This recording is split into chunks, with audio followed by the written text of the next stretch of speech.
Apa mungkin bulan tidak di sana ketika kita tidak melihatnya?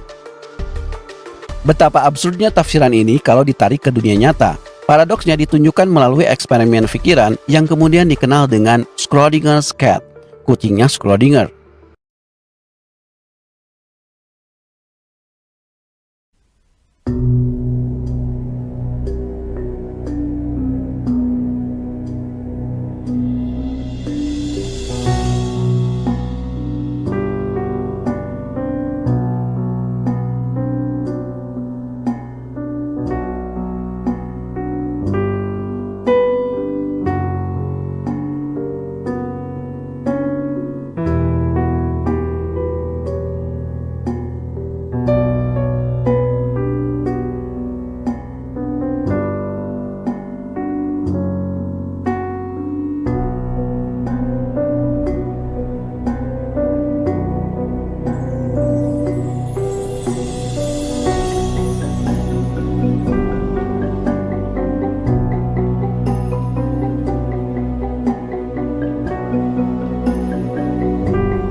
Oke guys, sebelum kita bahas kucingnya Schrödinger yang nanti memunculkan hipotesis dunia paralel, kalian harus tahu dulu, terlepas dari kontroversinya, faktanya persamaan Schrödinger adalah rumus paling sukses sepanjang sejarah fisika. Karena berkat rumusnya Schrödinger lah para ilmuwan bisa memetakan semua unsur dalam tabel periodik, dan kita bisa menikmati banyak teknologi yang lahir darinya. Maka sebagian ilmuwan tidak mau terlibat soal perdebatan tafsirannya, yang penting rumusnya bekerja. Mereka menggunakan rumus ini seperti kita menggunakan handphone. Kita tahu cara makainya, tapi kita tidak tahu cara kerja di dalamnya. The problem is we understand quantum mechanics and use it in exactly the same way that I use my iPhone. They can use it, but if you ask them what's really going on under the hood, they say, well, we have no idea. Schrödinger pun kemudian menunjukkan sebuah paradoks melalui sebuah eksperimen pikiran yang kemudian dikenal dengan Schrodinger's cat, kucingnya Schrödinger. Schrödinger membayangkan ada seekor kucing dikurung dalam sebuah kotak. Di dalam kotak itu ada racun dalam tabung, zat radioaktif, dan Geiger counter, alat yang bisa mendeteksi peluruhan radioaktif. Dan alat ini terhubung dengan palu. Skenarionya adalah kalau alat ini mendeteksi adanya peluruhan radioaktif, maka palu itu akan memecahkan tabung racunnya dan kucingnya mati karena keracunan. Tapi kalau tidak, berarti kucingnya hidup. Sekarang perhatikan apa maksud Schrödinger dengan eksperimen ini. Ingat prinsipnya, menurut interpretasi Copenhagen, setiap partikel selalu dalam keadaan superposisi ketika kita tidak mengamatinya. Ini termasuk meluruh atau tidaknya atom radioaktif tadi. Dan kalian harus catat bahwa mengukur atau mengamati dalam konteks sains sama dengan kita melihat dengan mata. Nah, kotak tadi dalam keadaan tertutup. Jadi kita tidak bisa melihat secara langsung apa yang terjadi di dalam kotak. Nah, di sini paradoks yang ingin ditunjukkan Schrödinger. Katakanlah kalian membuka kotaknya dan menemukan kucingnya mati. Artinya atomnya meluruh. Pertanyaannya, sejak kapan kucingnya mati? Kalian tidak bisa mengatakan kucingnya mati sejak kotaknya masih tertutup. Dan kalian pun tidak bisa mengatakan kucingnya masih hidup selama kotaknya masih tertutup. Karena selama kotak masih tertutup, zat radioaktif tadi belum bisa dikatakan meluruh atau tidak, tapi meluruh dan tidak dalam waktu bersamaan.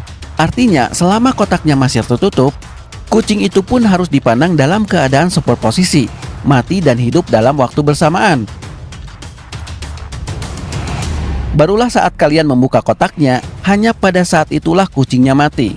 Atau sebaliknya, kalau kalian menemukan kucingnya hidup, hanya pada saat kalian membuka kotaknya lah kucingnya hidup. Gak masuk akal?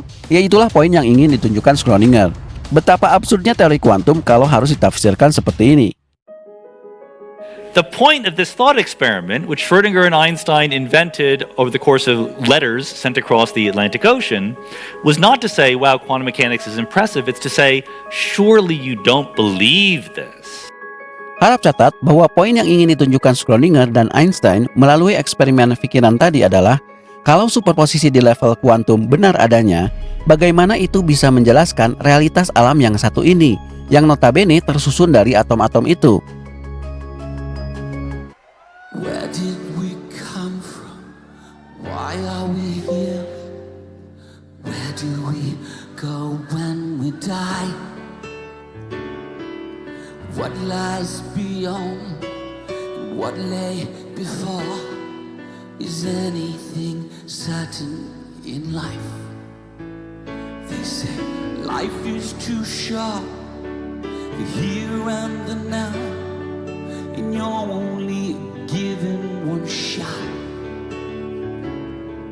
But could there be more? Have I lived before? Or could this be all that we've got? If I died tomorrow, I'd be alright, because I believe that after we're gone, the spirit carries on. Everyone get their phones out, alright? Let's light this place up.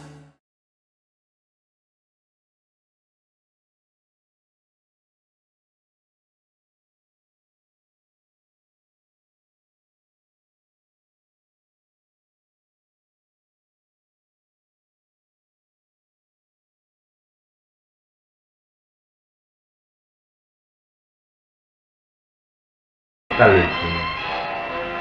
Peradabannya saurunge asli ini orang anak sing lulus. Tandane apa? Istilah 3 filsafat ilmu dasar iki orang anak sing nyatu. Sing ilmiah karo goib. Ngaya sing goib karo nanya ndak, sing spiritual nang iki dunia iki dunia. Padahal ini sorry ya, gue iso goib, gue iso ilmiah, gue spiritualmu, akhlakmu dia apa? Seperti kan ini. Ini dicontohkan yang nabi kok.